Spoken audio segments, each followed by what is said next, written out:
할렐루야. 옆에 분하고 인사하겠습니다. 그냥 흔한 말이겠지만 새해 복 많이 받으십시오. 네. 어떤 복인지는 모르겠지만 하나님 안에서의 복된 한 해를 누리시기를 주의 이름으로 축복합니다. 오늘 본문 말씀 보겠습니다. 요한복음 6장 16절에서 18절 말씀 한 목소리로 합독하겠습니다. 저물매 제자들이 바다에 내려가서 배를 타고 바다를 건너 가버나움으로 가는데 이미 어두웠고 예수는 아직 그들에게 오시지 아니하셨더니 큰 바람이 불어 파도가 일어나더라. 네. 이 말씀 이전에 우리가 잘 아는 지난주 말씀드렸던 오병이어 기적이 있었습니다. 5천 명이 넘는 사람들을 보리떡 5개와 물고기 2마리로 그들을 배불리 먹이시고 12강주리에 남은 것을 치운 모습이 있습니다. 사람들이 이러한 예수를 왕으로 세우려고 하자 예수님은 그것을 거절하고 하나님과의 기도 시간을 가지기 위해서 산으로 올라가신 것이 15절까지의 말씀이 됩니다. 16절부터 21절까지는 이후의 상황입니다. 이 상황 속에 제자들은 큰 바람과 풍랑 속에 고생을 하고 있었고 그런 가운데 예수님이 오셔서 모든 상황을 정리하셨다라는 것이 내용이 되어집니다. 이 16절에서 21절까지의 말씀을 오늘은 두 가지 관점에서 말씀을 드리겠습니다. 동일한 본문이지만 두 가지 관점입니다. 하나는 큰 바람을 만난 제자들의 모습입니다. 동일한 본문이지만 다른 관점에서 쓰여진 마태복음 14장 22절, 23절 말씀 한번 읽어보겠습니다. 예수께서 즉시 제자들을 재촉하사 자기가 무리를 보내는 동안에 배를 타고 앞서 건너편으로 가게 하시고 무리를 보내신 후에 기도하러 따로 산에 올라가시니라. 네, 마태복음에 의하면은 산에 먼저 올라가시기 전에 하신 일이 있었는데 제자들을 재촉합니다. 재촉하고 그들로 하여금 배를 타고 건너편으로 가게 하십니다. 즉 이 말의 의미는 배를 타고 갈릴리 바다를 건너 가버나움으로 가게 되는 경로는 제자들의 의견이 아니었습니다. 예수님의 명령이었습니다. 특별히 재촉했다는 의미는 뭐예요? 빨리 가라는 거예요. 너희들 빨리 배 타고 건너가라. 제자들은 의아할 수도 있습니다. 아니 같이 안 가십니까? 아니 난 할 일이 있어. 너희들은 가. 그런데 오늘 본문에 의하면 요한복음 6장 18절 말씀 읽어보겠습니다. 큰 바람이 불어 파도가 일어나더라. 주님은 재촉했어요. 그런데 큰 바람이 일어났어요. 갈릴리 호수는요 바다와 같이 넓습니다. 폭이 거의 9km에 가깝고 길이는 20km가 넘습니다. 호수이지만 수평선이 저 멀리 있는 곳입니다. 이 갈릴리 호수는 주변에 동쪽, 북쪽, 서쪽에 높은 산으로 둘러싸여 있습니다. 낮에 뜨거운 바람이 지중해에서 넘어옵니다. 그리고는 산을 넘고서 갈릴리 바다로 내려오는데 낮 동안에 뜨거워져 있던 갈릴리 바다 위에 있던 바람은 밤사이에 식게 되어집니다. 이 식은 바람과 더운 바람이 만나면서 갑작스러운 대류 현상이 일어나게 되어지는데 여기에 큰 파도를 당시 이스라엘 사람들은 이렇게 불렀습니다. 아네무 메갈루다. 우리가 흔히 말하는 야 태풍이 온다 소리예요. 아네무 메갈루다. 이 바람은요 한번 불면 20m 이상의 강풍이 붑니다. 20m 이상이라면 몸을 가두는 게 힘들 정도로 우산을 들고 있으면 우산이 날아갈 정도의 큰 바람이 되어집니다. 이 바다와 같은 호수 위에서 이런 갑작스러운 돌풍이 일어나니 이런 강풍에 제자들이 타고 있는 배는 커다란 선박이 아니잖아요. 겨우 12명 타고 있는 작은 배인데 언제든지 침몰할 수 있는 위기를 만난 거예요. 여러분들이 그 위에 있다고 생각해 보세요. 본인들이 오겠다고 해서 왔습니까? 아니죠. 누가 가라고 했습니까? 주님이 가라고 했어요. 그것도 머뭇거리는 제자들 어떻게 했어요? 재촉을 했어요. 그런데 무엇을 만났어요? 위기를 만났어요. 뭐가 제일 쉬울까요? 여러분들 가장 하기 쉬운 게 뭐겠어요? 원망이죠. 아니 왜 괜히 배 타고 가라 그래서 자기는 싹 빠지고 우리만 여기서 물에 빠져 죽게 하려 그러는가? 도대체 이분은 무슨 생각일까? 별의별 얘기가 있지 않겠어요? 자, 도대체 주님께서 가라고 한 명령한 바다에 왜 강풍이 불었을까요? 몰랐을까요? 주님의 명령에 순종했어요? 죽을 것 같은 위기가 도대체 왜 닥칠까요? 예수님이 제자들 재촉했어요. 빨리 가. 예수님이 몇 시간 뒤에 돌풍 불 걸 알았어요? 몰랐어요? 그럼 예수님 마음에 하하하 이 자식들 골탕 좀 먹어봐라. 우리 흔히들 자녀들 교육할 때 그래 뭐 네가 골탕 좀 먹어봐라. 속으로 내심 웃을 때가 있어요? 없어요? 있잖아요. 그래 네가 그래봐야 뭐 어떤 일 생길지 뻔하다. 예수님 그런 마음이었을까요? 골탕 먹이기 하기 위해서? 예? 그런 마음이었을까? 이유는 한 가지입니다. 주님은 바람도 바다도 당신의 주관하에 있음을 제자들에게 깨닫게 하기 위해서예요. 깨닫게 하기 위해서요. 주님이 당신이 누군가를 뽐내기 위한 게 아닙니다. 무엇을 우리가 알아야 되냐면요. 우리가 누군가를 이해한다는 것. 단순히 외모를 아는 게 아니에요. 경험을 통해 상대의 인격을 알아가는 것이에요. 누군가가 오늘 나랑 처음 만나서 명함을 주고받고 악수를 했어요. 아무개입니다. 네, 어느 회사에 다닙니다. 네, 저는 어디에 있는 과장입니다. 저 같으면 예, 어느 교회 목사입니다. 서로 인사를 나눴어요? 그 사람을 다 알아요? 그 사람의 인격을? 그 사람의 가치관을? 어떤 삶에 대한 기준을 가지고 있는지 알 수 있어요? 알 길이 없어요. 오랜만에 만나면 아무개 씨 반갑습니다 말하지만 그 사람이 어떤 인격을 소유했는지 어떤 가치를 가졌는지 알 길이 없어요. 하나님도 마찬가지예요. 자, 우리가 예수님을 만났어요. 예수님을 통해서 하나님을 아버지라 불렀어요. 하나님을 다 알아요? 다 알아요? 그렇지가 않아요. 믿는다고 해서 하나님의 섭리하심을 깨달아요, 금방? 우리가 예수를 믿자마자 하나님이 함께한대요. 그 하나님의 함께하심의 깊이를 다 이해해요? 예수님이 십자가를 경험했어요? 사랑이라 얘기해요? 그 사랑의 깊이와 넓이를 다 깨달아요? 그렇지가 않아요. 무슨 말이냐면요. 우리도 하나님을 경험을 통해 인격적으로 하나님을 알아가는 것이에요. 알아가는 것이에요. 그래서 인생의 시간을 지나면서 말씀에는 하나님의 섭리를 얘기하지만 인생의 시간을 지나면서 하나님을 경험한 뒤에 그렇구나. 다 섭리하고 계시는구나를 알게 돼요. 여호와는 나의 목자라고 얘기해요. 예수를 믿자마자 목자 되시 그분 앞에 양처럼 딸랑딸랑 삽니까? 절대로 안 그래요. 그런데 인생의 위기든 어떤 문제를 지나가면서 나는 양이고 하나님은 목자이시구나. 그분을 인격적으로 이해하기 시작해요. 함께 하셨구나. 이런 게 함께 하시는 거구나.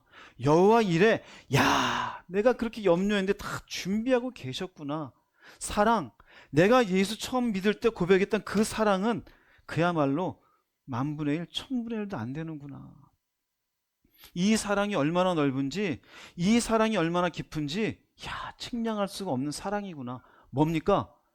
하나님을 경험해 가면서 그분의 어떤 성향이시며 어떤 성품이시며 어떤 분인지를 알아가는 거예요. 구약에 있는 말씀을 예로 말씀드려 볼게요. 이스라엘 백성들이 애굽에서 400년간 노예살이를 했어요. 그들이 하나님을 부인하고 살았을까요? 아니요. 하나님과 여전히 언약을 맺은 백성이었고 하나님을 섬기는 백성으로서의 그 종교적인 명맥은 400년간 계속 유지하고 있었어요. 그런데 하나님은 경험했어요? 안 했어요? 한 게 없어요. 성경에 의하면. 그 하나님을 제대로 인격적으로 어떻게 이해하고 있었을까? 이해하지 못해요. 그래서 이스라엘 백성들을 이끌어낼 때 그들이 애굽에 있으면서 가지고 있었던 신관들, 애굽의 신관들을 없애기 위해서 10가지 재앙을 통해서 하나님이 누구이신지를 보여주신 것이에요. 그리고 그 정점되진 부분에 이스라엘 백성을 이끌어내오는데 그야말로 난관이 생기죠. 앞에는 홍해바다, 뒤에는 바로의 군사들. 그때 원망하기 시작하잖아요. 왜 원망해요? 하나님이 누군지를 모르는 거예요. 이해가 안 돼요.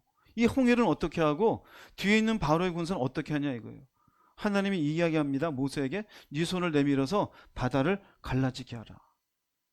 그때 모습 볼게요. 출애굽기 14장 21절 말씀 읽어보겠습니다. 모세가 바다 위로 손을 내밀매 여호와께서 큰 동풍이 밤새도록 바닷물을 물러가게 하시니 물이 갈라져 바다가 마른 땅이 된지라. 보세요. 여호와께서 하셨어요. 여호와께서 밤새도록 바닷물을 물러가게. 이런 존재가 어디 있을까요? 이런 존재가. 지금 지구상에 60억이 넘는 사람이 하나의 제목을 가지고 홍해바다 앞에서 저것 좀 단 1분만 갈라지게 해서요. 될까 안 될까요? 이 땅에 온갖 신을 다 동원해도 안 갈라져요. 그건 있을 수가 없는 일이에요. 그런데 하나님이 여호와께서 하시니 물이 갈라져 바다가 뭐가 돼요? 이건 오직 뭐만 할 수 있을까요?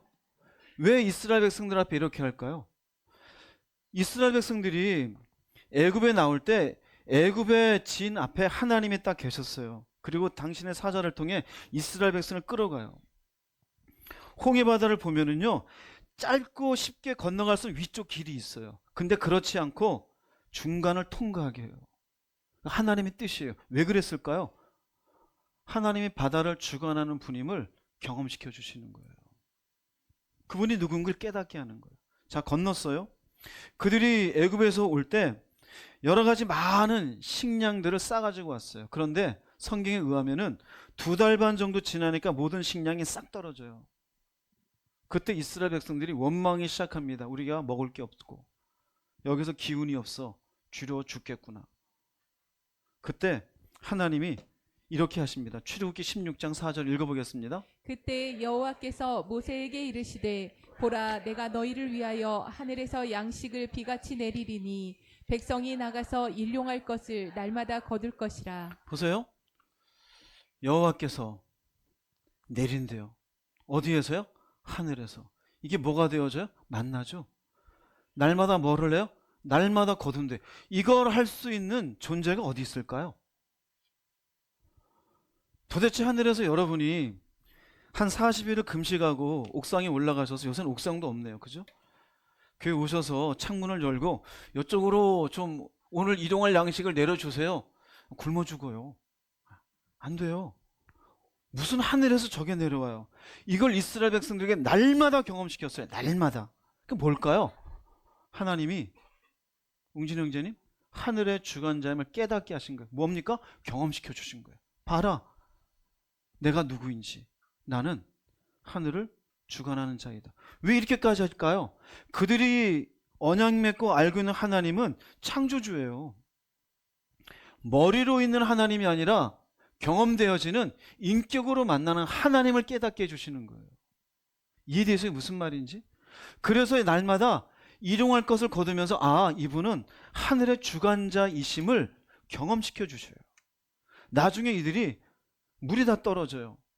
물이 없어 또 물 때문에 뭐합니까? 또 불평하죠. 그러니까 또 이렇게 하십니다. 출애굽기 17장 6절 말씀 읽어보겠습니다. 내가 호렙산에 있는 그 반석 위 거기서 내 앞에 서리니 너는 그 반석을 치라. 그것에서 물이 나오리니 백성이 마시리라. 모세가 이스라엘 장로들의 목전에서 그대로 행하니라. 내가, 그럼 거기서 물이 나와서 마시게 하리라. 내가가 누구일까요? 하나님이에요. 여러분이 등산하다가 아이고 목말라, 그리고 옆에 사람 내가 물 줄게, 미친 사람이죠. 말도 안 되는 일이에요. 우리 교회가 아무리 은혜 있다 그래도 정수기 다 치우고 자 제가 두드려 드리겠습니다, 정신 나가는 사람인 거죠. 말도 안 되는 거예요. 이거 어떻게 가능할까요? 왜 이스라엘 백성들에게, 온 백성들이 목말라 있을 때 왜 이걸 보여줄까요? 하나님이 땅도 주관하시는 분임을 경험시켜 주는 거예요. 땅도 주관시켜 주는 거예요. 자, 이스라엘 백성들 지인 앞에는 누가 계셨다 그랬어요? 하나님이죠. 그냥 알아서 홍해바다가 어렵지 않은 걸 보여주는 쉬운 길로 가든지, 이들이 배고플 만한 쯤에 먹을 것을 주든지, 목마를 만한 쯤에 물을 그냥 알아서 내주고 편안하게만 가면 어떻게 될까요? 이스라엘 사람들이 하나님이 누구인지를 알까요? 몰라요. 즉 광야를 편안하게만 지나갔다면 하나님을 바르게 이해하지 못했을 것이에요. 지금 제자들도 그래요. 제자들이 예수님 믿고 예수님 말씀 따르고 지금 가고 있어요. 오병이어도 봤어요. 근데 주님은 일부러 재촉해요. 배 타고 건너가. 그럼 무엇을 위해서요? 내가 누구인지 너희들에게 경험시켜 주겠다. 경험시켜 주겠다. 자, 배 타고 갑니다. 그리고 난리가 났습니다. 자, 제자들의 모습 볼게요. 요한복음 6장 19절 말씀 읽어보겠습니다. 제자들이 노를 저어 10여리쯤 가다가 예수께서 바다 위로 걸어 배에 가까이 오심을 보고 두려워하거늘. 네, 이건 물도 무서워 죽겠는데 거기서 뭐 시커먼 게 걸어오고 있는 거예요. 난리가 났어요. 이 구절을 보면 동일한 구절에 대한 구절이 있는데요. 마태복음 14장 26절 말씀 읽어보겠습니다. 제자들이 그가 바다 위로 걸어오심을 보고 놀라 유령이라 하며 무서워하여 소리 지르거늘. 네, 여기 뭐라 그래요? 유령이래. 우리말로 하면요, 저 귀신이다. 귀신이다. 귀신 나타났다. 칠흑 같은 밤이잖아요. 그럼 여러분도 한번 상상을 해보세요. 지금 예수께서 보내셔서 바람 속에 난리가 났고 원망도 있고 죽겠는데 그 바다 위에서 뭔가 시커먼 게 나한테 와요. 그럼 여러분들 할렐루야, 우리 주님 그럴 분 어디 있어요? 없어요. 난리 날 거예요. 아마 저희 교인들 배 타고 있었으면 여기서 몇 분이나 주님 제가 여기 있사오니 어서 오시옵소서 몇 분이나 그럴까요? 예? 난리가 나겠죠. 아마 저도 아이고 진짜 귀신이 있나 보다 뭐 그럴지도 모르죠. 자, 제자들은 무슨 말이냐면요, 초속 20m가 넘는 바람을 뚫고 바다 위로 걸어올 수 있는 것은 뭐밖에 없다고 생각했어요? 귀신밖에. 그럼 지금까지 제자들은 예수님 따르고 있었어요. 믿고 있었어요. 오병이어도 보았어요. 그런데 지금까지 제자들은 주님이 파도와 바람을 주관하시는 분임을 상상해 본 적도 없음을 의미해요. 상상해 본 적도 없어요. 우리들에게도 시사하는 바가 많아요. 내가 믿는 하나님이 과연 어떤 하나님인지 입으로는 얘기해요. 살아계신 하나님. 그래요? 도우신 하나님, 섭리하신 하나님, 뭔가 목자 되시는 하나님, 진짜 그래요? 막상은 그분이 내 인생 가운데 어떤 분으로 역사하는지 모르잖아요. 이런 제자들에게 주님이 오십니다. 그리고 이렇게 얘기하십니다. 요한복음 6장 20절 읽어보겠습니다. 이르시되 내니 두려워하지 말라. 이게 무슨 말일까요? 내가 하늘과 땅과 바다를 주관하는 하나님이니 두려워하지 말라. 지금 덜덜덜 떨고 원망도 한 소리를 다 듣고 있어요. 그런데 두려워하지 말라. 예수님이 딱 오시니까 요한복음 6장 21절에서 마침내 이렇게 얘기합니다. 읽어보겠습니다. 이에 기뻐서 배로 영접하니 배는 곧 그들이 가려던 땅에 이르렀더라. 기뻤어요? 왜 기뻤을까요? 생각해 보세요. 제자들이 기뻐하는 이유가 뭘까요? 아, 바람이 그쳐서 이제 살겠구나. 그게 달까요? 아니요. 생명을 위협하던 파도가 멈추었기도 하지만 우리가 믿고 따르는 주님이 이 바람과 바다를 주관하신 하나님임을 눈으로 확인해서 기쁜 거예요. 이분이 진짜 하나님의 아들이시구나. 이분이 진짜 모든 걸 주관하시는 우리의 죄를 사하러 이 땅에 오신 메시아이심을 눈으로 확인했기에 기뻐서 당신은 참으로 우리의 주님입니다. 그럽니다. 자, 이런 말씀들이 우리에게 주는 교훈이 있습니다. 첫 번째는요, 주님이 인도하시는 믿음의 길에도 풍랑을 만날 수 있다 없다? 만날 수 있어요. 믿음이 없어서가 아니에요. 아주 깊은 기도 속에 응답을 받았어요. 그래서 그 응답에 순종했어요. 풍랑을 만나요. 풍랑을. 초속 20m 정도의 몸을 가누지 못할 정도 그런 바람처럼 내 인생의 송두리째 흔들릴 것 같은 위기 속에 빠질 수 있어요. 주님은 아시면서 왜 그렇게 순종하게 만들었을까요? 두 번째, 당신이 누구인지를 깨닫게 하기 위해서요. 우리는 풍랑이 싫죠. 풍랑이 없는 평안한 인생을 원하잖아요. 하나님은 당신이 누구인지를 더욱더 알기를 원하셔요. 이해됩니까? 무슨 말인지. 26년도에도 여러분의 인생에 풍랑이 생길 거예요. 믿음이 없는 분이 아닌데 그걸 놓고 좌절하지 마세요. 그 풍랑을 통해 하나님은 당신이 누구인지를 깨닫게 해요. 여러분의 인생의 신앙생활을 하다 보면은 이 과정을 지나신 분들, 아, 하나님은 이렇게 함께 하시는구나. 여호와 일에 준비하신 거구나. 와, 기가 막히네. 아, 목자가 되신 게 맞구나. 이걸 경험하신 분은 그 뒤에 풍랑 속에 허덕이는 누군가를 보면은 얘기하게 돼요. 걱정하지 마세요. 하나님이 다 준비하고 있는 게 있어요. 걱정하지 마세요. 그분이 우리 목자 되시니 인도하시는 게 있어요. 그런 얘기들을 들을 때가 있어요, 없어요? 왜 그럴까요? 그분은 경험해서 아니까요. 경험해서. 경험하지 못한 분은 머리로는 있잖아요. 여호와는 나의 목자시니 내가 부족함이 없다. 얼마나 잘 외워요? 그죠? 하나님이 나와 함께 하신다. 세상 끝날까지 함께 하신다.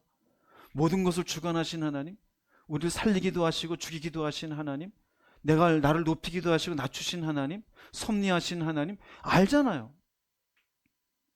시간을 초월하시는 하나님 알잖아요. 근데 막상 우리가 인격적으로 그분을 경험한 아는 것하고는 차이가 있어요, 없어요? 있어요. 그래서 우리가 풍랑 속에서 마침내 하나님을 경험하게 되어지면은 세 번째, 이 기쁨은요, 이 땅의 무엇과도 비교할 수 없게 되어져요. 할렐루야? 비교할 수 없게 되어져요. 로또 복권요? 비교가 안 돼요. 이 기쁨을 아는 분, 아멘 해보세요. 풍랑 다 지나신 분이에요. 우리는 편안한 인생을 바라잖아요. 제자들 입장도 그래요. 근데 하나님은 안 그래요. 관점을 바꾸세요. 기존에 교회들 보면 기복신앙으로 믿음이 좋으면 풍랑이 없대요. 그 사람 하나님 잘 아는 사람일까요? 아니요. 몰라요. 인생의 굴곡이 있어야 그 굴곡 사이사이에 하나님의 성품을, 그분의 일하심을 깨닫게 되어져요. 머릿속에 있는 교리의 이의와 내가 깨닫는 것은요, 하늘과 땅만큼의 차이가 있어요. 똑같은 고백으로 하나님은 살아계십니다를 하나님을 인격적으로 경험하여 아는 사람과 교리적으로 이해한 사람은요, 인생의 풍랑 속에서 자세가 달라요. 여러분은 어떤지 보십시오. 성경에 보면은 풍랑을 경험한 사람 중에 최고의 사람은 욥일 거예요. 여러분들도 아마 인생이 어렵다 그래도 욥기를 읽으면 숙연해지고 겸손해질 거예요. 부자였는데 졸지에 다 날아가요. 그것만 해도 얼마나 힘들어요. 자식인데 자식이 한두 명 되면 다 죽어요. 절망할 만하죠. 근데 자기의 몸에도 병까지 들어요. 이거는 하나님을 그야말로 저주할 만하잖아요. 근데 저주까지는 아닌데 욥이 불평을 해요. 그 고난 속에서. 얼마나 힘들겠어요. 그런데 나중에 하나님이 누구인지를 조금씩 인격적으로 경험해 간 뒤에 욥기서 42장 5절 6절에 이렇게 고백합니다. 읽어보겠습니다. 내가 주께 대하여 귀로 듣기만 하였사오나 이제는 눈으로 주를 배움나이다. 그러므로 내가 스스로 거두어드리고 티끌과 제 가운데에서 회개하나이다. 귀로 듣기만 하였사오니 교리로만 이해한 거예요. 눈으로 봅니다. 진짜 하나님이 이런 하나님이시네요. 여러분의 신앙이 이렇게 되기 바랍니다. 진짜 하나님. 귀로만 듣기만 하면요, 여러분이 증명해 드릴게요. 계산이 많아요. 머리 많이 돌려요. 아, 요번에 이렇게 하면 돈 100 더 생기겠지? 아, 이렇게 되면 요 문제 해결되겠지? 이렇게. 하나님은 없어요. 하나님, 살아계신 하나님, 이렇게 되든 저렇게 되든 당신의 뜻인 줄 믿습니다. 그거 없어요. 근데 입으로는 뭐라고 말해요? 살아계신 하나님, 나와 함께 하신 하나님, 영광 받으실 하나님. 뭐예요? 얼마나 모순이에요. 그건 뭐냐면요, 귀로 듣기만 하는 신앙이에요. 왜 인생의 풍랑을 허락해요? 이제는 인격적으로 하나님이 누구인지를 깨닫게 하기 위해서. 즉, 욥에게 닥친 인생의 폭풍은 하나님을 더 깊이 바라보게 하였어요. 자, 그렇다면 꼭 그래야 되는 건 아니겠지만 아직 귀로만 듣기만 하고 교리적으로만 하나님을 입으로만 가볍게 얘기하는 분들, 제 개인적인 마음으론 풍랑을 만나길 주의 이름으로 축복합니다. 할렐루야. 풍랑을 만나길 주의 이름으로 축복합니다. 물어볼게요. 제자들이 지금 풍랑 속에서 어려움을 당하고 예수님 만난 게 복입니까? 저주입니까? 복이죠. 기뻐했잖아요. 대한민국 이렇게 말하는 목사님 별로 없겠죠. 26년 첫 번째 예배. 그러나 저는 얘기합니다. 풍랑을 통해 하나님을 더 깊이 바라보는 성도님들 되기를 정말 주의 이름으로 축복합니다. 만나야 돼요. 세차게. 정신을 못 차릴 정도로. 나는 인생 끝났다라는 심정까지 가야 돼요. 그래야 비로소 깨달아요. 자, 이스라엘 백성도 보세요. 홍해바다 앞에서 자신들이 할 수 있는 게 아무것도 없을 때 하나님이 일하셔요. 2달 반 동안 자기들이 가지고 있는 양식이 다 떨어졌을 때 하나님이 일하셔요. 물이 없어서 뭐라고 나는지 반응을 보시고 그때 물을 반석에서 내게 하셔요. 계산하고 있을 때 하나님은 경험되지 않아요. 머리 쓰고 있을 때. 오늘도 머리 쓰죠? 어떻게 할까? 이렇게 하면 좋을까? 그건 또 기도에 싫어요. 이렇게 하면 좋을 것 같아. 하나님이 이루어 주세요. 그건 뭐냐면요, 아직 숨 쉴 만한 구멍이 있는 거예요. 칠흑 같은 어둠 속에 아무것도 보이지 않는 인생의 폭풍을 여러분들이 경험될 수 있기를 정말 주의 이름으로 축복해요. 그랬으면 좋겠어요. 신약에 보면은 바울이 있어요. 바울이 예수님 만납니다. 예수님을 만나고 자신의 인생을 다 바쳐서 이방인들을 위한 복음 전하는 자로 자신의 인생을 헌신해요. 그러면 좋은 일만 있어야 되는 거 아니에요? 대표적으로 자신의 육체에 가시가 생겼어요. 신학자들은 그걸 두고 눈병이라고도 하고 간질이라고도 해요. 복음을 전하는 자가 눈에서 진물이 나고 아니면 간질 때문에 가끔 거품 물고 넘어져요. 얼마나 방해가 되겠어요. 하나님께 기도해요. 내가 이렇게 복음 전하는 자로 있는데 이 가시는 좀 없애주세요. 하나님 뭐라 그러냐면요, 고린도후서 12장 9절에서 10절 말씀, 이런 고백이 있어요. 읽어보겠습니다. 나에게 이르시기를 내 은혜가 내게 족하도다. 이는 내 능력이 약한 데서 온전하여 짐이라 하신지라. 그러므로 도리어 크게 기뻐함으로 나의 여러 약한 것들에 대하여 자랑하리니 이는 그리스도의 능력이 내게 머물게 하려 함이라. 그러므로 내가 그리스도를 위하여 약한 것들과 능욕과 궁핍과 박해와 공고를 기뻐하노니 이는 내가 약한 그때의 강함이라. 네. 바울은 오히려 능욕과 궁핍과 박해와 공고를 기뻐했대요. 왜요? 오히려 크게 기뻐한 것은 내 능력이 약한 데서 온전해졌대요. 약한 그때 강함이래. 왜 그래요? 그리스도의 능력이 있으니까요. 즉, 바울은 고난 속에서 주님이 누구인지, 그분의 은혜의 능력이 무엇인지 알아가는 기쁨이 가득해서 나는 오히려 풍랑 만난 거 자랑한다 이거예요. 그럼 제가 조금 전에 26년의 여러분의 인생이 풍랑 가운데 있기를 바랍니다란 말이 저주입니까? 축복입니까? 저주라고요? 축복이에요. 네. 여러분들 저주받기 원하지는 않아요. 그 축복을 통해 바른 믿음의 사람이 되기를 바라는 거예요. 머릿속에 있는 하나님이 아니라 정말로 살아계신 하나님을 인격적으로 이해하는 사람이 되길 바라요. 지금도 내가 머리 쓰며 인생의 주인됨으로 내가 뭔가 편안한 인생을 추구하는 인생이 되는 게 아니라 하나님을 이해해서 정말로 그분 앞에 바른 믿음의 삶을 살길 바라는 인생이 되기를 바라요. 어느 인간이 궁핍을 좋아하겠어요? 박해와 공고를 좋아할 사람이 세상에 어디 있겠어요? 그런데 그런 과정을 통해 내 능력이 이렇게 궁핍 속에 박해 속에 있어도 하나님이, 주님이 어떤 분인지를 깨달아가는 은혜가 있으니 나는 이게 더 오히려 감사하다 이거예요. 감사하다 이거예요. 왜요? 멀리 보이던 하나님이 점점점 가까워요. 입으로만 고백하던 주님이 이제는 나와 함께 하십니다. 단순히 교리로만 듣던 말씀이 아니라 내 삶 속에 실제 이루어지는 말씀으로 경험되어진다는 건 그건 참으로 놀라운 일이에요. 이 땅의 그 어떤 경험도 그처럼 신비한 것을 경험할 건 없어요. 예수께서 제자들을 풍랑 가운데 가라 그러고 주님이 그 가운데 일하심을 통하여 풍랑이 잠잠해진 이 상황, 결국 당신이 누구인지를 제자들로 하여금 알게 하기 위함이었습니다. 여러분들도 어떤 신앙의 상태입니까? 입으로만 교리적으로만 이해하는 하나님입니까? 그분을 경험하여 그분을 인격적으로 이해하고 있는 사람입니까? 풍랑을 무조건 싫다고만 하지 마시고 그 풍랑 속에서 당신이 누구인지를 깨닫기를 바라시는 하나님의 섭리, 그분의 마음을 이해가는 여러분들 되시기를 주의 이름으로 축복합니다.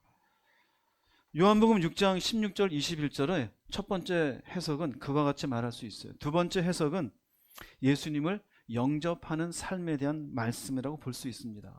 요한복음 6장 18절 말씀을 다시 한번 읽어보겠습니다. 큰 바람이 불어 파도가 일어나더라. 예, 큰 바람이 불어 파도가 일더라. 이 말씀은요, 세상은 언제든지 우리의 인생을 집어삼킬 것 같은 큰 파도가 넘치는 곳이 세상이에요.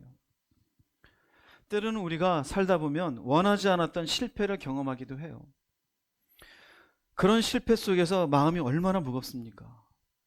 가깝게 지냈던 사람들하고 갈등이 생겨서 서로 안 좋게 되어졌을 때 우리가 그 마음속에 무거운 마음 또한 얼마나 힘이 듭니까? 파도와 같아요. 생각지 않았던 질병을 진단받게 되어졌을 때 그 질병을 통해서 우리가 얻게 되어지는 내 마음의 상심 또한 얼마나 클까요? 세상이 우리를 내버려 둡니까? 언제든지 나를 집어삼킬 것 같은 곳이 세상이에요. 제자들도 그래요. 제자들의 지금 상황은 너무나 커다란 위기가 닥치고 있는 상황입니다. 이후에 요한복음 6장 19절 말씀 한번 읽어보겠습니다. 제자들이 노를 저어 10여리쯤 가다가 예수께서 바다 위로 걸어 배에 가까이 오심을 보고 두려워하거늘.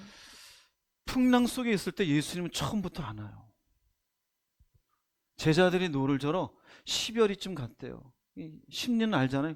대개 4km 정도 하잖아요.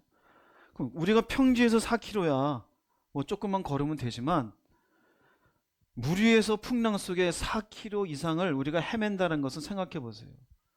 누가 열심히 노를 저었어요? 제자들이요. 즉 이 말은요, 노를 아무리 저어도 앞으로 나가지 못하는 인생을 만날 때가 있어요. 내가 열심히 힘써요. 밤잠도 줄이고 새벽부터 일을 해요. 한 달 내내 벌었는데 돈 들어오자마자 마이너스로 잔고가 딱 기록돼요. 미치는 거예요. 어딘가에서 사람들에게 굴욕적인 일들을 당하면서도 열심히 허리를 숙여가면서 일을 했어요. 그런데 생활 형편은 일도 나아지지 않고 점점 더 힘들어질 때가 있어요. 이게 뭘까요? 인생에 한계가 와요. 한계가. 누구든지 살다 보면요, 한계가 와요. 사람과의 관계도요, 내가 잘해보려고 하는데 더 이상 잘해보고 싶지 않은 한계를 만날 때가 있어요, 없어요? 굉장히 많이 동의하시네요. 네. 지금 옆에 있는 사람이 아니기를 바랍니다. 한계를 만날 때가 있어요. 그런데 희한하죠? 주님은 다 보고 계시다가 한계를 만난 인생들에게 찾아와요. 왜 그럴까요? 왜 그럴까요? 너의 힘으로 안 되지. 인생이 쉽지 않지. 참으로 두려움 속에 있지. 불안은 끊임이 없지. 언제 죽을지, 어떻게 살지 늘 염려가 가득하지. 그때 주님이 찾아옵니다. 이때 찾아올 때를 마태복음은 시간을 얘기해요. 마태복음 14장 25절 말씀 읽어보겠습니다. 밤 사경에 예수께서 바다 위로 걸어서 제자들에게 오시니. 사경은 새벽 3시 이후예요. 이스라엘 사람들은 1경, 2경, 3경, 4경에서 12시간을 3시간씩 1경, 2경, 3경 했어요. 그래서 저녁 6시부터 3시간 9시까지 1경, 9시부터 12시까지 2경, 12시부터 3시까지가 3경, 여긴 4경이에요. 3시 이후예요. 가장 어두운 시간이에요. 깊이 잠들어 있을 시간이에요. 주님이 이때 찾아와요. 그럼 주님은 5천 명 이상의 사람을 먹이시고 제자들을 재촉해서 배 타고 가게 했을 때, 이때는 좀 그나마 해가 있었을까요? 해 떨어진 뒤일까요? 예? 그럼 이때까지 주님은 뭐하고 계셨어요? 기도하고 계셨어요. 그리고 제자들이 풍랑 속에 있는 걸 아셨을까요? 모르셨을까요? 알고 계셨어요. 그리고는 풍랑을 거슬러 서서히 제자들이 있는 곳으로 옵니다. 나침반도 없으셔요. 뭐 내비게이션이 있어서 좌측으로 우측으로 50m 가면 돼? 그것도 없어요. 그대로 알고 계셔 그 위치를 정확히 찾아와요. 왜 이때 찾아올까요? 왜 찾아올까요? 간단해요. 사랑하시기 때문에요. 이들을 죽이기 위해서 보낸 게 아니잖아요. 사랑하시기 때문에. 즉 주님은 우리 인생의 가장 어두운 시간에 찾아와요. 왜요? 사랑하시기 때문에. 죽을 것 같을 때가 있어요. 인생 포기하고 싶을 때. 사람과의 관계로 조금 전 말씀드린 것처럼 이제 더 못 참겠다, 멀려고 싶을 때가 있어요. 그래서 부부가 살다가 도저히 못 참겠다, 이혼하자, 그러고 싶을 때가 있어요. 도저히 못 살겠다, 영동대교 올라가자, 그러고 싶을 때가 있어요. 그때 주님이 찾아오셔요. 그리고는 주님이 이렇게 말씀하십니다. 요한복음 6장 20절 읽어보겠습니다. 내니 두려워하지 말라. 나다, 두려워하지 말라. 여기 낸이라는 말이 재미있습니다. 에고 에임이라 그러는데 여기 에임이란 말은요, 주어와 동사가 합쳐진 말씀입니다. 즉 나는 뭐뭐뭐이다입니다. 우리나라는 그런 말 없죠. 영어로 치면 I am이에요. 나는 뭐뭐뭐다. 티처가 있으면 I am a teacher. 제가 목사면 I am a pastor. 나는 목사다. 그렇게 되는데 여기에 에고가 하나 더 붙었어요. 이것도 나라는 얘기예요. 그럼 I am I예요.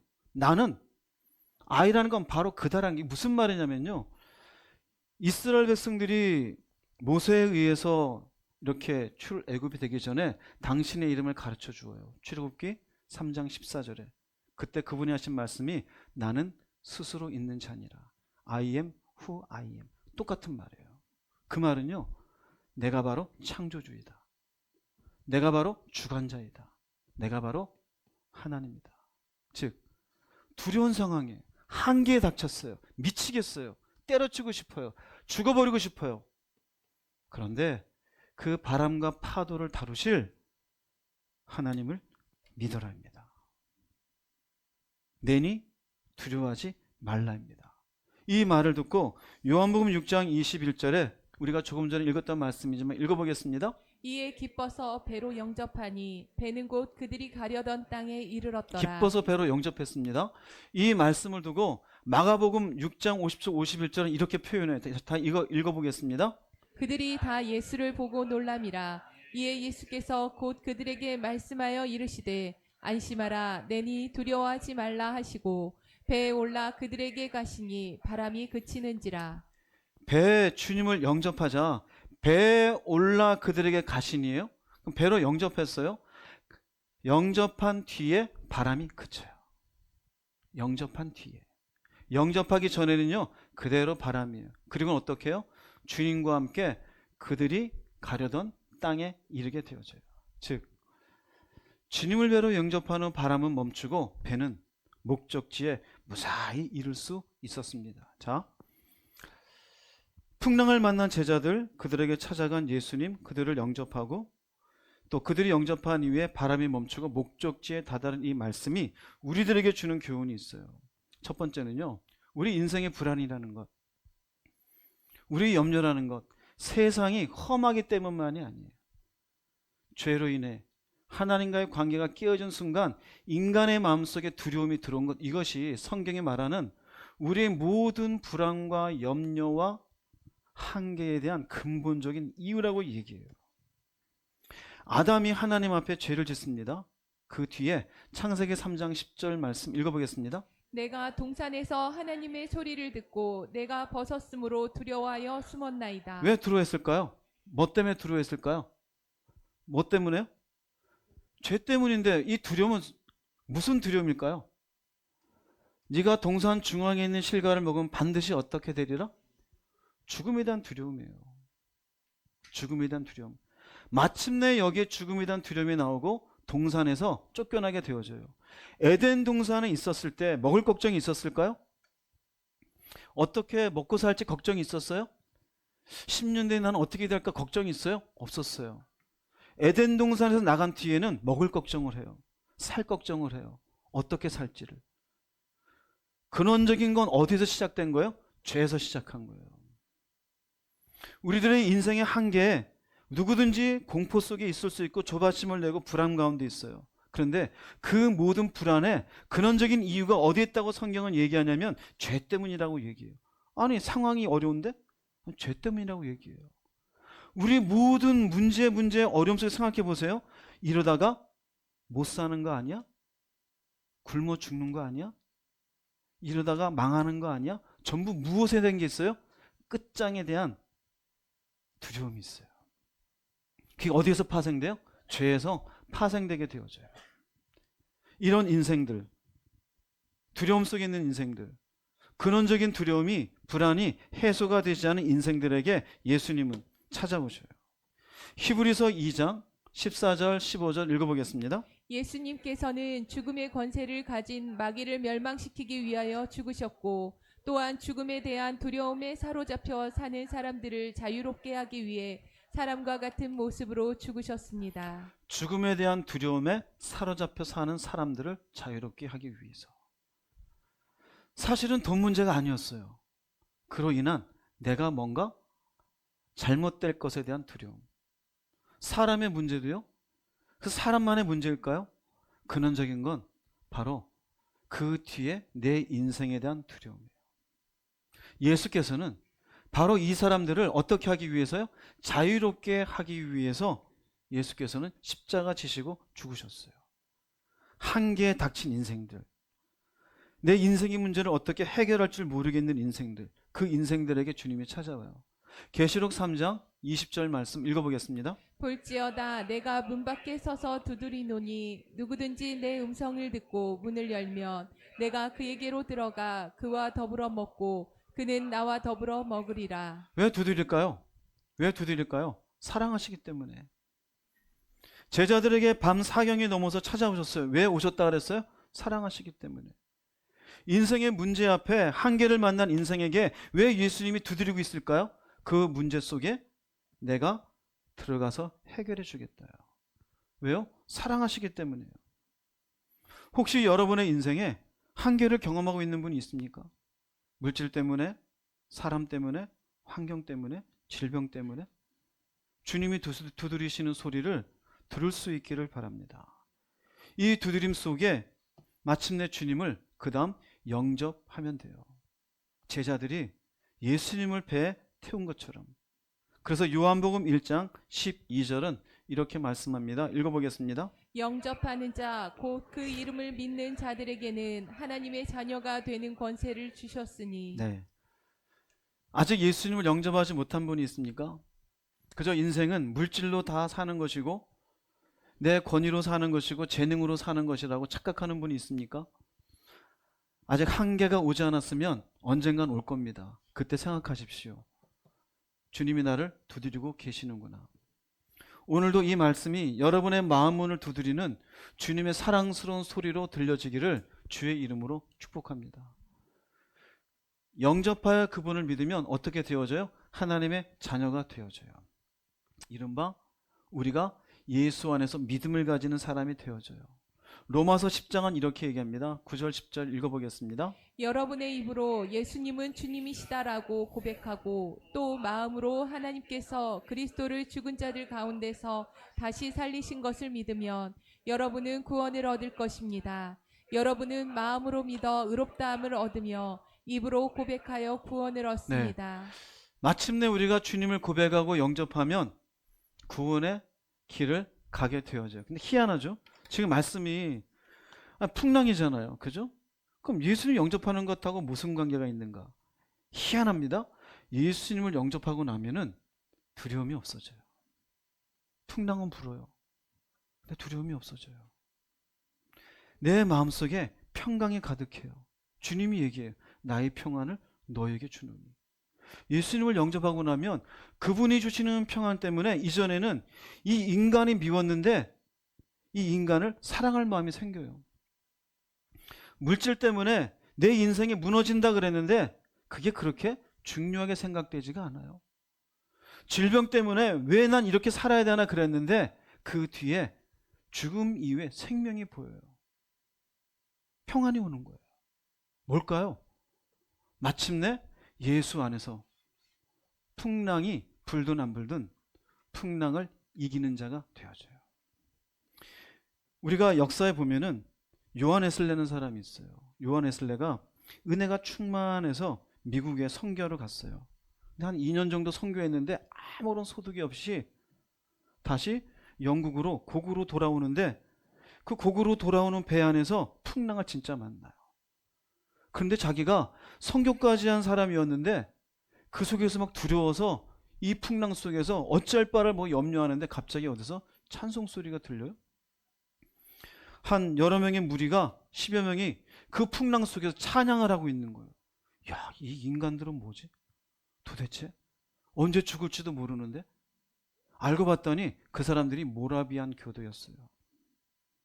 독일에서 시작된 경건주의 영향을 받은 모라비안 교도들. 그들은 그 풍랑 속에 하나님을 찬양하며 진짜 믿음 속에 평안을 누리고 있었어요. 나중에 요한 웨슬레가 오히려 그 신앙을 본받기 위해서 찾아갑니다. 찾아갔다가 거기서 은혜를 받고 시작된 게 감리교가 되어져요. 그때 자기가 회심했다고 얘기해요. 이전에 자기는 교리적인 인생이었다고 얘기해요. 교회 안에 교리적 인생이 많아요. 풍랑이 없어지는 게 아니라 풍랑 속에 평강을 유지하는 게 능력임을 깨달으시기 바랍니다. 그래서 우리가 하나님 안에서는 내가 어느 형편에 처하든지 자족할 줄을 배웠나니. 왜 그래요? 주님을 영접하고 나면 그 능력이 내 안에 생기는 거예요. 그러나 교리적으로만 알고 있고 주님을 영접하지 못하면 날마다 뭐만 보냐면요, 인생의 풍랑만 봐요. 돈이 있으면 괜찮겠지, 성공하면 괜찮겠지, 집 하나 있으면 괜찮겠지, 건강하면 괜찮겠지, 이러면 내 자존심이 올라가겠지, 이러면 내 인생에 성공한 게 되겠지. 그것만 바라봐요. 주님을 영접하는 게 대다수 뭐 별거 아닌 것 같잖아요. 그런데 이거 이후로 풍랑을 대하는 내면이 바뀜을 깨달으시기 바랍니다. 그리고 그 내면이 바뀌고 난 뒤에 제자들이 예수님을 영접한 이후에 가르돈 가버나움으로 온전히 그 목적지에 도착한 것처럼 네 번째로 우리가 가려는 목적지에 도착하게 되어져요. 예수께서 우리에게 주시는 약속이에요. 요한복음 14장 2절 3절 말씀 읽어보겠습니다. 내 아버지 집에 거할 곳이 많도다. 그렇지 않으면 너희에게 일렀으리라. 내가 너희를 위하여 거처를 예비하러 가노니 가서 너희를 위하여 거처를 예비하면 내가 다시 와서 너희를 내게로 영접하여 나 있는 곳에 너희도 있게 하리라. 여기에 너희가 있어요. 너희는 어떤 너희일까요? 예수님을 믿음으로 받아들인 사람들. 인생의 풍랑 속에 힘들고 어렵지만 주님 주신 평안 가운데 믿음을 지켜낸 사람들. 그들에게 약속해요.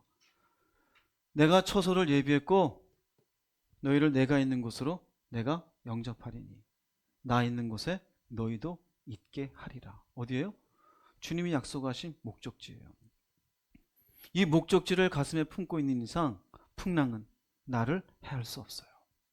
질병도 사람도 환경도 나를 무너지게 할 수 없어요. 요한계시록 21장 3절 4절 말씀 읽어보겠습니다. 보좌로부터 큰 음성이 들렸습니다. 이제 하나님의 집에 사람들 가운데 있게 될 것이다. 하나님께서 사람들과 함께 계시고 그들은 하나님의 백성이 될 것이다. 하나님께서 친히 그들과 함께 계시며 그들의 하나님이 되어서 그들의 눈에서 모든 눈물을 닦아 주실 것이다. 이제는 죽음도 슬픔도 울음도 아픔도 없으며 모든 옛것들이 다 사라질 것이다. 네. 이제는 죽음도 슬픔도 울음도 아픔도 없대요. 그럼 이 전에는 어땠다는 거예요? 죽음에 대한 두려움이 있어요. 슬픔도 있고요. 울 수밖에 없는 상황이 있고요. 사람 때문에 아픈 것도 있었어요. 그런데 이 사람들이 왜 여기에 하나님 앞에 함께 있을까요? 그 풍랑 속에 주님을 영접하여 풍랑을 이기고 주님 앞에 울더라도 믿음 지키고 살아온 거예요. 그래서 모든 눈물을 닦아주어요. 할렐루야. 우리는 믿음을 가졌다면서 풍랑만 없어지기를 그래요. 아니면 어떤 분은 아직 예수님을 몰라서 풍랑 앞에 어쩔 줄을 몰라요. 우리 궁극적 목적이 어디일까요? 바로 이 자리예요. 주님 앞에요. 집 한 채 얻는 게 목적이 아니에요. 이 사람 내가 잘라내고 또 다른 사람 만나기 위한 그게 목적이 아니에요. 가난을 벗어나 부자로 사는 게 예수 믿는 목적이 아니에요. 인생은 한계가 있다니까요. 질병에서 어떻게 하지 못하는 한계, 물질의 문제에서 벗어나지 못하는 한계, 사람과의 관계를 어떻게 해결하지 못하는 관계, 그 관계에 한계 있어요 다. 그런데요, 희한합니다. 주님을 영접하고 삶의 방향이 정해지고 나면 주님 주신 평안 때문에 지금 여전히 슬픔이 있고 울음이 있어도 우리가 오늘 찬양한 것처럼 하늘의 영광, 하늘의 영광, 나의 맘속에 차고도 넘쳐. 누가 주는 거예요? 하나님이요. 여러분이 26년에 풍랑이 있더라도 그 풍랑을 하나님 안에서 지혜롭게 해결할 수 있기를 바랍니다. 결론을 내리겠습니다. 요한복음 6장 20절 21절 말씀 읽어보겠습니다. 이르시되 내니 두려워하지 말라 하신대 이에 기뻐서 배로 영접하니 배는 곧 그들이 가려던 땅에 이르렀더라. 오늘 두 가지 해석을 말씀드렸습니다. 열심히 믿음으로 사는데 풍랑을 만났어요. 26년에 여러분이 그럴 수 있어요. 하나님께 응답받고 하지 말라고 해서 안 했는데 힘들어졌어요. 물질적으로, 육체적으로, 심리적으로 어려움을 당했어요. 괴로울 수 있어요. 그때 깨달으세요. 오늘 말씀 생각하고 이 순간 하나님이 누구인지를 알게 하려고 하시는구나. 목자를 몰랐는데 목자를 알게 하시는구나. 섭리를 몰랐는데 섭리가 뭔지를 알게 하시는구나. 신뢰를 뭔지 몰랐는데 신뢰하는 게 뭔지를 깨닫게 하기 위해서 나를 이 자리에까지 오게 하셨구나라고 깨닫게 되기를 주의 이름으로 축복합니다. 두 번째로는 아직 우리 같은 예배를 드리지만 예수님이 누구인지 몰라요. 영접하지 못하신 분, 믿지를 못하신 분, 풍랑이 있죠, 그죠? 물질 때문에. 누구든지 살다 보면 이런 마음 들잖아요. 한 100만 원만 더 있었으면. 또 100만 원 더 생기면 또 100만 원 더 있었으면. 끝이 없는 거 아니에요? 사람도 이 사람과 살지 않았으면, 이 사람을 안 만났으면, 내가 조금 더 뭐를 했으면. 그때 기억하세요. 예수님이 내 인생을 사랑하사 두드리고 계시는구나. 그분을 영접하세요. 그럼 희한합니다. 나는 죽을 것 같고 힘든 것 같은데 웃음이 나요. 평안이 있어요. 그때 비로소 알게 돼요. 나한테 예수 믿으라고 조언했던 아무개 자매, 아무개 형제, 예수 믿고 그 사람이 그렇게 웃었고 그렇게 즐거워했던 모습이 왜인지 이제 좀 알겠다. 뭐가 사라져요? 두려움이 사라져요. 풍랑이 없기를 기도하지 마시고요. 예수님 올바르게 영접하시기를 기도하십시오. 그래서 내 풍랑 속에 주님이 함께 하셔서 그분이 나에게 알려주신 저 목적지를 향해서 내가 쓰러지지 않냐고 가리라는 그런 올바른 신앙 위에 주님이 여러분들을 세우기 위해서 지금도 찾아오심을 꼭 기억할 수 있기를 바라겠습니다. 기도하시겠습니다. 말씀을 생각하시면서 26년도에 결국 둘 중에 하나일 겁니다. 믿음으로 사는데 풍랑을 만나는 경우, 아직 예수님을 제대로 영접하지 못하신 분, 어느 부류에 계시든지 주님 앞에서 해결함을 받을 수 있기를 바랍니다. 주님 한번 부르시고 통성으로 기도하겠습니다.